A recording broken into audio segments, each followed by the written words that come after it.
కిరణ్ రాయల్కి ఉన్న గొడవ ఏంటి, కారణం ఏంటి, వివరాలు చెప్పండి. ఒక వీడియో పంపించడం జరిగింది.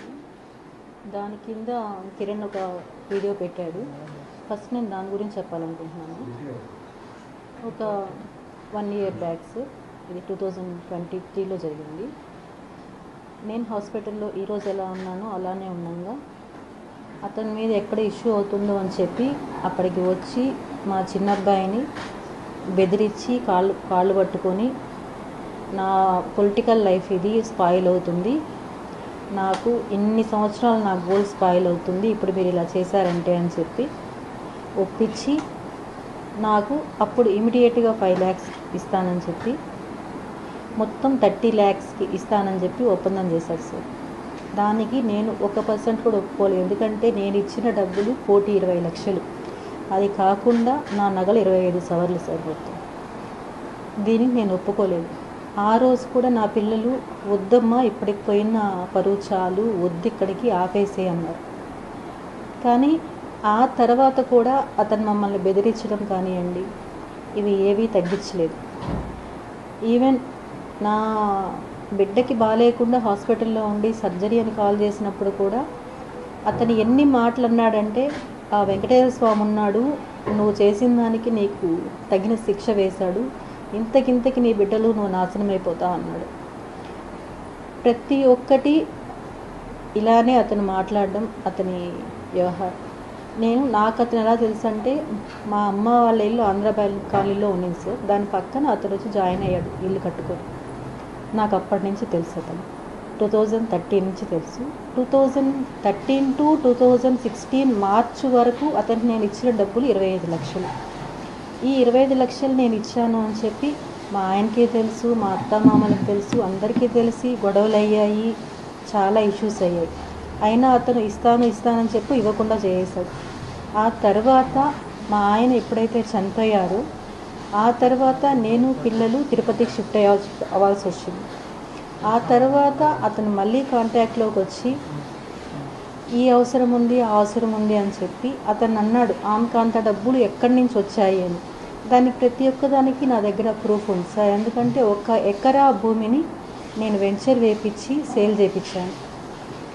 ఇందులో పిల్లలు నన్ను ఎన్నోసార్లు అబ్జెక్ట్ చేసినా కూడా ఎందుకమ్మా అమ్ముతున్నా అంటే, ప్రతిదానికి నేను వాళ్ళకి ఏదో కారణాలు చెప్పుకుంటూ అమ్మి అతనికి ఇచ్చాను. అతను మీరు అన్నట్టు ఇంతకుముందు నా వీడియో ఒకటి అతను రివీల్ చేశాడు. అది నాకు నేనే ఇచ్చిన వీడియో కాదు సార్, దాన్ని కూడా బెదిరించి ఇప్పించిన వీడియో అది. దానికి సాక్ష్యాలు కూడా నా దగ్గర ఉన్నాయి. అతను ఏ విధంగా అయితే నన్ను బెదిరించాడు, థ్రెటన్ చేశాడు అనేది ప్రతి ఒక్క సాక్ష్యం నా దగ్గర ఉంది. మీకు ఇప్పుడు జనసేన సార్, నేను ఒకటి చెప్పాలనుకుంటున్నాను, రాజకీయ పార్టీలు దేనికి నాకు ఎటువంటి సంబంధం లేదు, నాకు అందరూ ఒకటే. కానీ అతని అండ నేను జనసేన లీడర్ని, నేను ఏం చేసినా చెల్లుతుంది అనే ఒక అహంకారం అతనిలో ఉంది.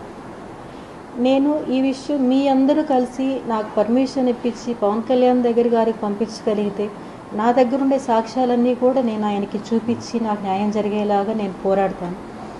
ఈరోజు జరిగిన విషయం, నేను హాస్పిటల్ నుంచి ఇంటికి వచ్చిన వెంటనే మీడియాకి అది వైరల్ అయిన తర్వాత ఫోన్ చేసి మా చిన్నబ్బాయికి ఎలా బెదిరిస్తున్నాడంటే, రా నిన్ను చంపేస్తాను నేను, ఎక్కడున్నా మీరు అని చెప్పి బెదిరిస్తున్నాడు.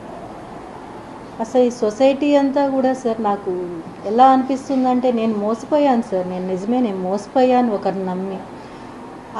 అలాంటి సిచ్యువేషన్ నుండి నా లైఫ్ నేను బతుక్కుంటున్నా కూడా అతని ఏదో ఒక విషయంలో నన్ను ఇబ్బంది పెడుతూనే ఉన్నాడు సార్.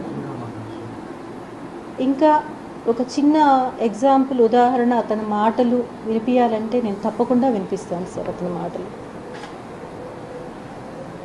ఇది వినడానికి నా పిల్లలకి నేను ఇంతవరకు దీన్ని వినిపించలేదు సార్.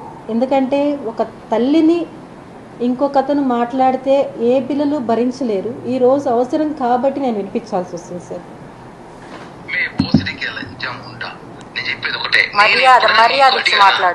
మర్యాద నీకే, మర్యాద లేబర్ ఉంటా, ఇంక నీ మర్యాద అయిపోయింది, వస్తున్నది రేపు వస్తున్నా, అయిపోయింది మర్యాద చాలు. చాలా రెస్పెక్ట్ ఇచ్చి నేను చాలా వరకు కూల్ గా కామ్గా ఇన్ని రోజు కామ్గా ఉన్నా. నువ్వు ఏదో అన్నావు కదా, నీ వల్ల నువ్వు చెయ్యి, నేనేదో చూపిస్తా. వస్తున్నా, రేపే వస్తున్నా. ఏం చేస్తావా? ఏం చేస్తానా? వచ్చి మాట్లాడతా. నువ్వేదో చేస్తానా? వచ్చి ఎక్కడికి పోతావో పో. నా ఎంట్రిక ఏమనుకుంటావు నన్ను నువ్వు? నీ మరిది అనుకున్నావా? బృందావల తమ్ముడు జఫానా కొడుకు అనుకున్నా నేమేనా? నీ కొడుకులు పెద్దోళ్ళైతే మడిచి నీ గుత్తలో పెట్టుకో. నా దగ్గర కాదు. కోసి వాత పెడతా. మర్డర్ కేసు పెట్టుకు జైలుకు పోతా. 40 రోజులు బెయిల్ తీసుకుని బయటకు వస్తా. నీ అమ్మ బుక్ చాలా చూస్తాను ఇట్లాంటివి. ఇది ఒక చిన్న ఉదాహరణ మాత్రమే సార్, చిన్న ఉదాహరణ మాత్రమే. అతను నా ఆఫీస్కి వచ్చి నన్ను ఎలా బెదిరించాడు అంటే, ఇది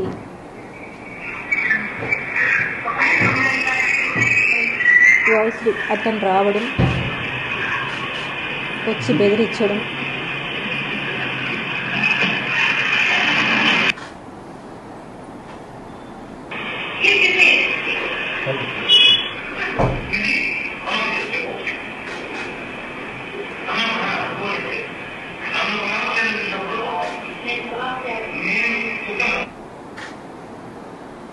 ఇలా ఒకటి కాదు సార్. ఇన్ని చేసినా కానీ నేను ఇన్ని ఇయర్స్ నేను కామ్గానే ఉన్నాను సార్. నేను ఈరోజు నా సిచ్యువేషన్ ఏమంటే, అతనికి నేను డబ్బులు ఇచ్చి నా పిల్లల భవిష్యత్తు నేను ఏమీ చేయలేకపోతున్నాను వాళ్ళకి. నేను నా డబ్బులు నాకు కావాలని పోరాటం చేస్తుంటే అతను బెదిరిస్తున్నాడు.